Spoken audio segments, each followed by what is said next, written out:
think we need to show the American people that we can get something done, either through Congress or on our own, because what they want are answers.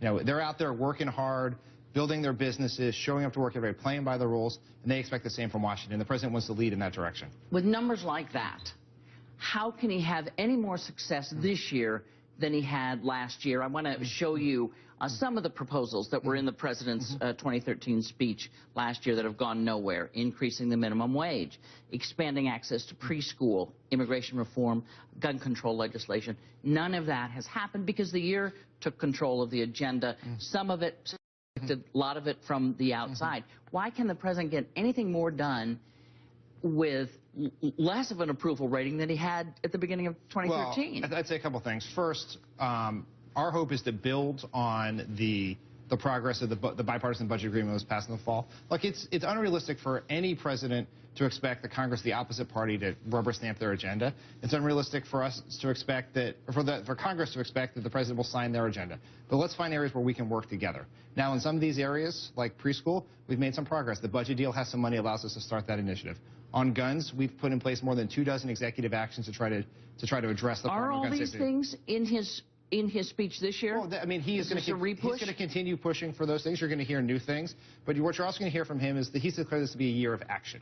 So he is going to look in every way he can with his pen and his phone to try to move the ball forward. And there's always that sort of, it's kind of a threat. Hey, Congress, work with me, or I can do a lot of stuff administratively. Well, I don't think it's confrontational. It's let's find areas to work together. There are some items right before Congress we can do together.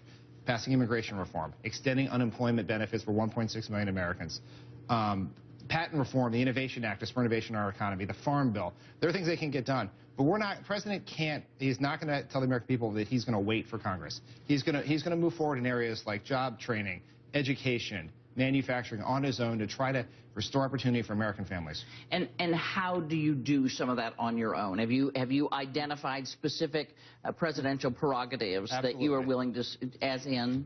Stay tuned for Tuesday night. But the president views the power of his presidency in two areas: his pen, which is executive orders, presidential memos, also the phone. What he can do is he can pick up the phone, bring together American citizens, businesses to commit on key issues. One example will be at a College Opportunity Summit a few weeks ago, with over 100 college presidents came in to commit to expand access to college for hundreds of thousands of Americans. It's a bully pulpit, trying to move the private. We do that in big ways and small ways. Something he could have done all along and has done in some form. Yes, and we're putting an extra emphasis on it in 2014. And I imagine we're going to hear a lot about the middle class, a lot about what you all have